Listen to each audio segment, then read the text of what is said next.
امروز مثل یک گادر سختی هست که 3 قوی پایلوت مثل بالا شمال کنید. طرز عمل یا دریافت قوای داخلی مثل طور باشه که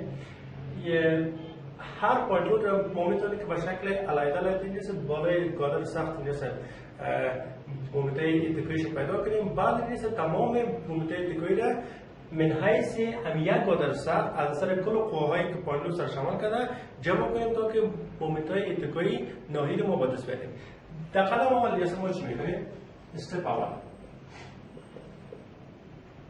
گادر سخت مثل خودش متصل میکنه. 3 قوا داریم مثل 3 شکل گادر سخت با عین مشخصات مثل ترسیم میکنه.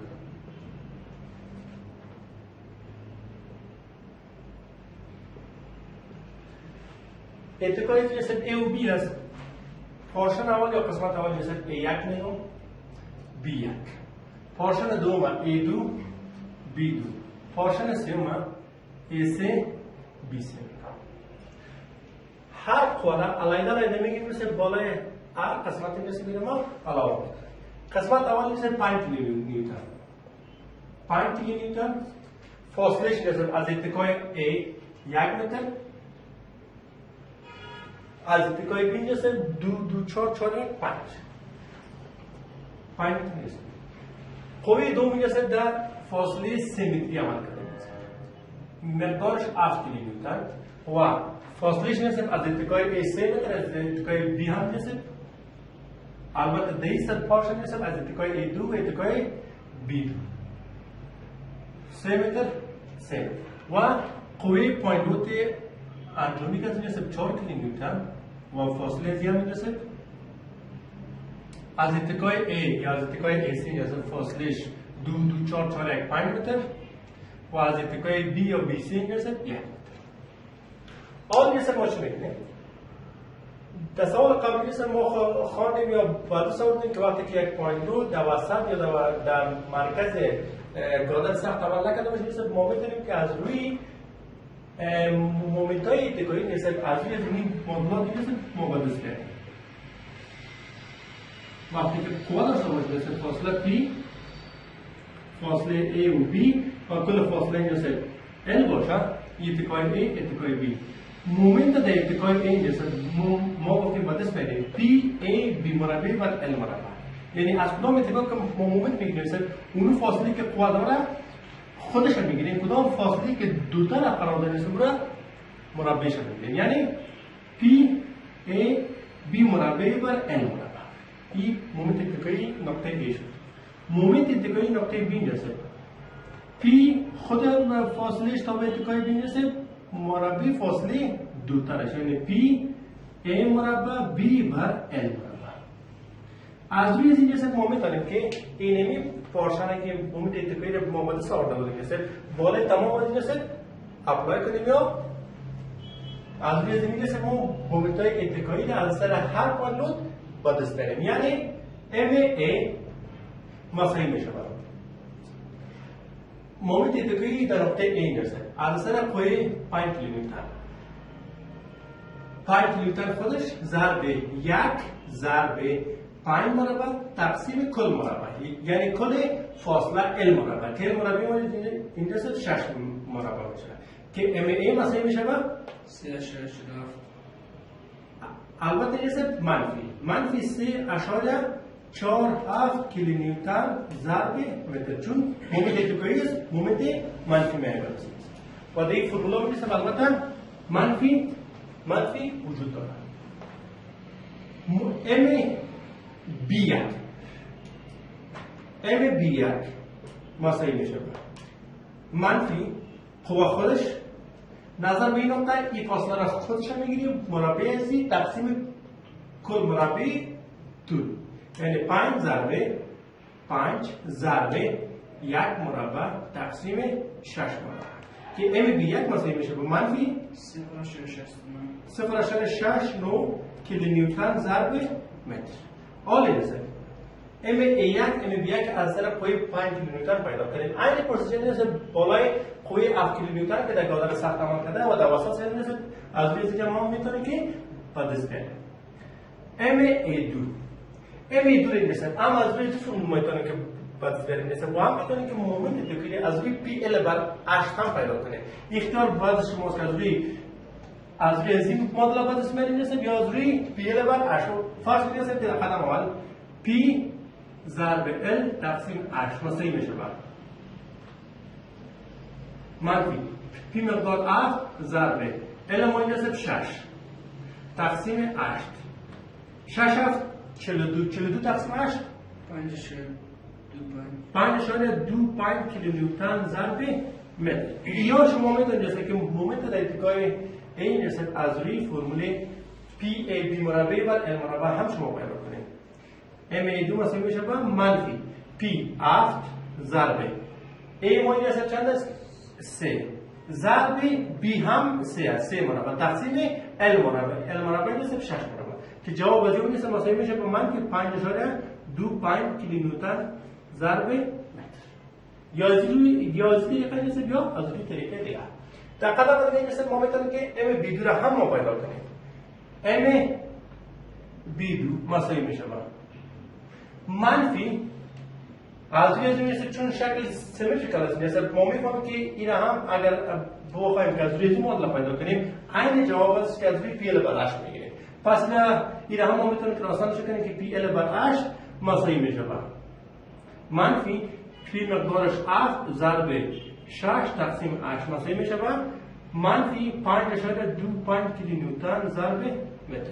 چون شکل سیمتریکال است نیست مومنت اتکایی اتکای A و اتکای B یعنی اتکای A2 اتکای B2 عین مقدار میه اوصل 8 کیلومتر. حالا مثلا در قدم سوم مومنت اتکایی در نقطه AC را پیدا میکنیم اوصل 4 کیلومتر مساوی میشه با منفی P 4 فاصلهش خودش 5 ضرب 1 مربع تقسیم 6 مربع AC مساوی میشه با 0.5 منفی 0.55 کیلونیوتن ضرب متر. حال مثلا مومنت اتکایی از اثر 4 کیلونیوتن MBC مساوی میشه منفی پی خودش 4 ضرب خود فاصله 1 ضرب مربع فاصله دیگهش 5 مربع تقسیم 6 مربع که MBC مساوی میشه با 2.78 کیلونیوتن ضرب متر. حالا مثل مومنت های اتکایی را از اثر هر قوه پایین در گادر سخت علیحده ما پیدا کنیم. حالا شما میتونید که سمیشن کل از یاری نسبت از اتکای A را یعنی A1 A2 A3 که جمعش نسبت مومنت اتکایی در نقطه A میشه و B1 B2 B3 را که سمیشن قوه جمع کنیم سمیشن مومنت ها نسبت جمع کنیم مساوی میشه با مومنت اتکایی در نقطه B از اثر تمام قوه ها در گادر سخت.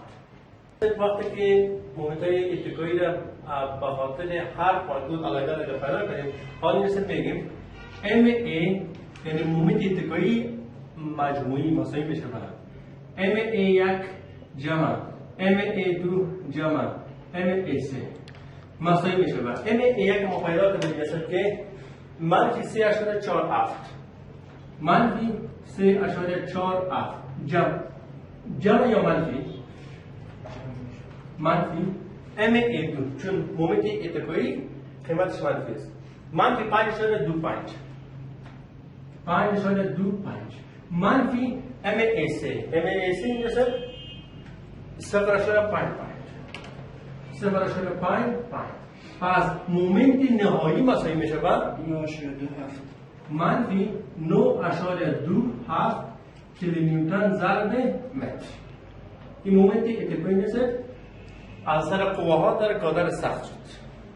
حالا مثل MB یا مومنت اتکایی مجموعی در نقطه B MB1 جمع MB2 جمع MB3 مساوی میشه با مومنت اتکایی در نقطه B1 مساوی است با 0.0 منفی 0.69 منفی B2 مثل منفی 5.25 منفی MB3 را پیدا کنید که 2.78 2.78 که مومنت نهایی در نقطه بی مساوی میشه به 8.72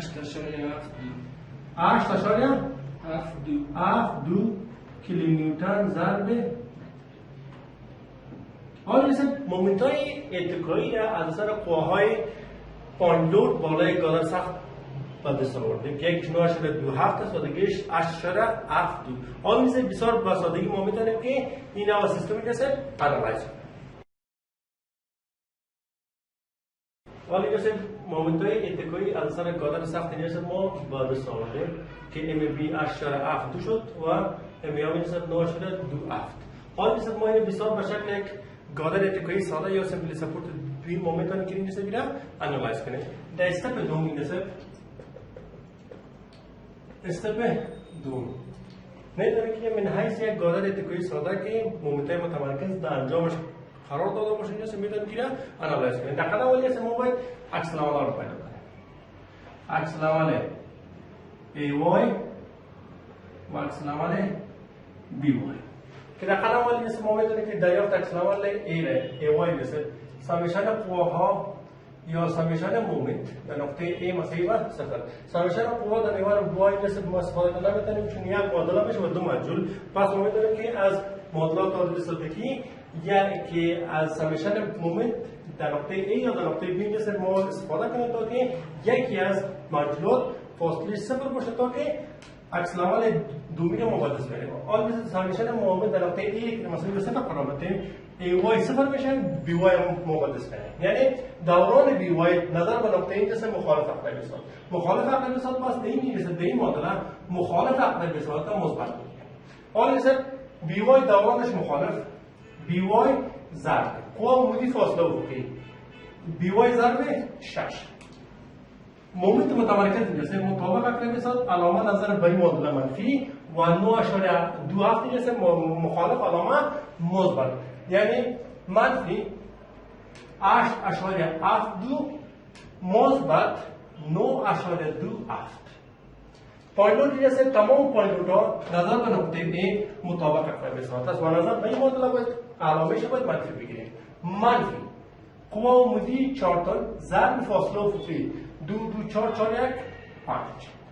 هفتم دورانش مطابق عقرب بساط علامه منفی 7 ضرب قوا عمودی فاصله افقی ضرب 3 منفی 5 ضرب 1 مساوی میشه به 3.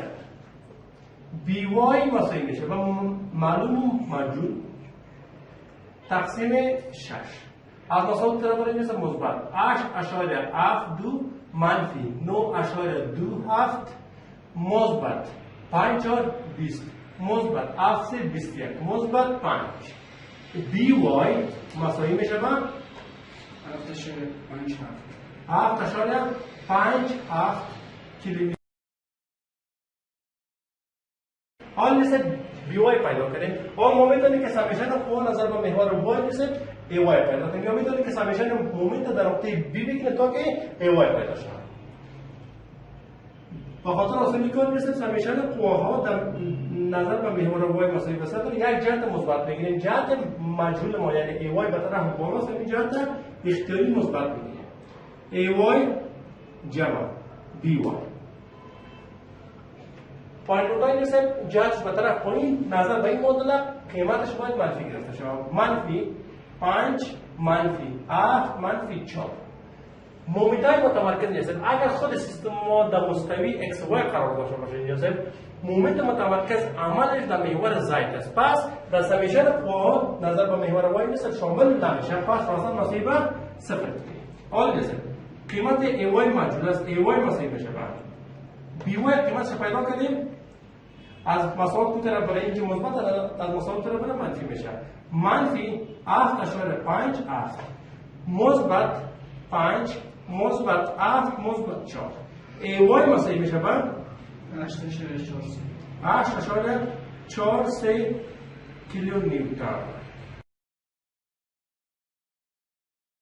حالا اسم عکس العمل رو ما پیدا کردیم. قیمتاش میشه اینجا وضع میکنیم. قیمت BY مثل 7.57 کیلومتر و AY هم پیدا کردیم مثل AY پیدا کردیم 8.43 3. حال میرسه اکسلامون رو پیدا کنیم. حال ما میدونیم که شیار فورس هم ترسیم کنیم دیاگرامش و هم میدونیم که بندینگ مومنت. در قناه میرسه یه خط افقی، البته خط صفری که نیوتن اکسیس است یا محور خنثی میرسه. در یک قسمت باید روشن میکنیم که شیار فورس دیاگرام واحدش هم میرسه کیلو نیوتن. حال میرسه اختیار با دست شماست که مطالعه از طرف چپ به راست میکنید یا از طرف راست به چپ. فرض کنید که مطالعه از طرف راست به چپ میکنید. از طرف راست به چپ تمام قوا را دورانش میبینید. اگر دوران قوا مطابق بود مثبت، اگر مخالف اقرب حساب بود منفی. حال میرسه میبینیم دوران بی وای از طرف راست به چپ، از طرف راست به چپ دورانش مخالف اقرب حساب است، یعنی که منفی 7.57. 7.57 جسد نظر به سیستم شرقی جسد قیمت منفی در شیار فورس یا در قوی ارزی قیمتش به طرف پایین گرد 7.57. توصیات این جسد تا به نقطه‌ای که دیگه قوا عمل نکرده، فرض کنید این نقطه را سی میگن دی ای، تا به نقطه سی جسد یکسان میشه. در نقطه سی که رسیدیم جسد 4 تا که از دورانش مطابق اقرب حساب است. پس از 7.57 مخالف که 4 مطابق کنید 3.57 مخالف میمونه. این هم میشه از محور خنثی به طرف پایین. این میشه دینی باشه میگیم 3.57.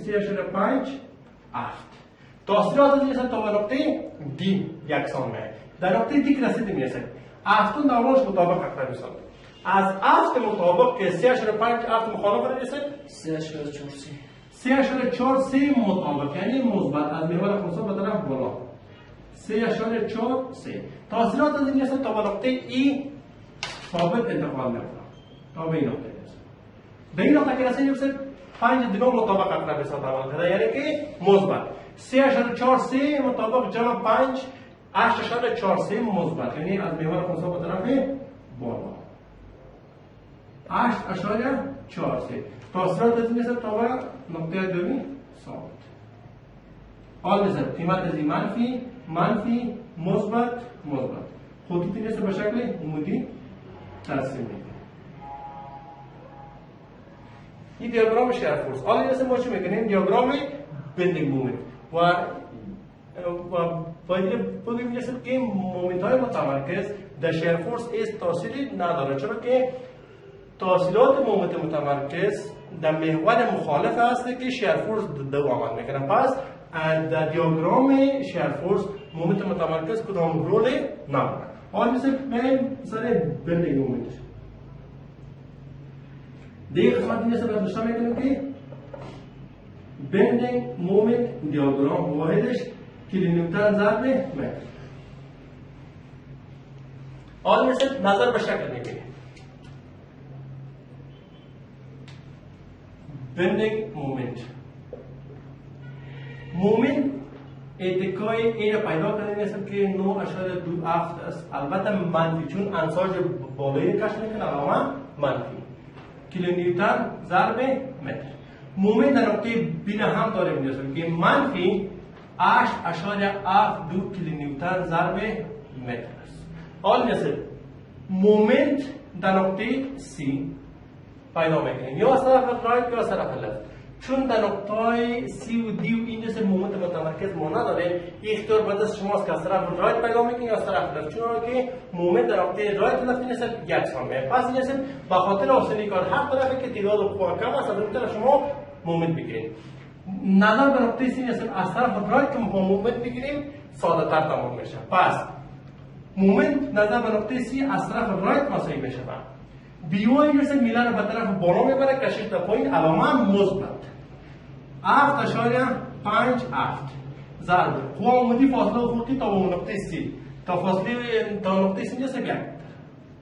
مومنت متمرکز این جسد نقطه سی را این قسمت به طرف پایین میره، یعنی که پارشن بی سی این جسد به طرف پایین میره، کشش در بالا علامه منفی 8.72. پس مومنت در نقطه سی از طرف رایت مساوی است با منفی 1.15 کیلونیوتن ضرب متر. مومنت در نقطه دی را پیدا میکنیم. مومنت در نقطه دی اختیار به دست شماست که از طرف رایت میگیرید از طرف چپ، چون تعداد قواها بر دو طرف یکسان است. پس میشه که هم از طرف رایت میگیریم. مومنت متمرکز میله را به طرف پایین بره، کشیده بالا علامه منفی 8.72. بیوای میشه میله را به طرف بالا میبره، کشیده پایین علامه مثبت 7.57 ضرب فاصله بیوای تا نقطه دی میشه 1.2 3 ضرب 3. چارتون میشه میله را به طرف پایین بره، کشیده بالا علامه منفی 4 ضرب قوامدی فاصله افقی تا نقطه دی 2 متر. پس مومنت در نقطه دی مساوی میشه با 6 کیلونیوتن ضرب متر. حالی است مومنت در نقطه ای، مومنت در نقطه ای اگر از طرف رایت بگیریم میشه تعداد قوا 3 قوای یک مومنت متمرکز، و اگر از طرف چپ بگیریم میشه یک قوا و یک مومنت متمرکز. از طرف چپ اگر بگیریم کار موافقتر میشه، پس با اون خاطر از طرف چپ بگیریم. مومنت در نقطه ای از طرف لفت مساوی میشه با مومنت متمرکز پارشن ای را میشه به طرف پایین میره، کشید در بالا علامه منفی 9.27 البته منفی. ای وای میشه میله را به طرف بالا میبره، کشید در پایین علامه مثبت 8.43 ضرب قوامدی فاصله افقی تا به نقطه ای 1 متر. پس مومنت در نقطه ای مساوی میشه با منفی 0.84 کیلونیوتن ضرب متر 0.84 کیلونیوتن ضرب متر. مومنت را پیدا کنید، این مومنت را در نقاط مشخصه در دیاگرام میرسه وضع میکنیم. مومنت در نقطه ای را پیدا کنید که 9.27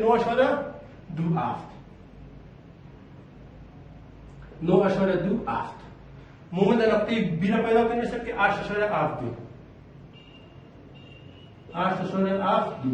مومنت در نقطه سی را پیدا کنید که منفی 1.15.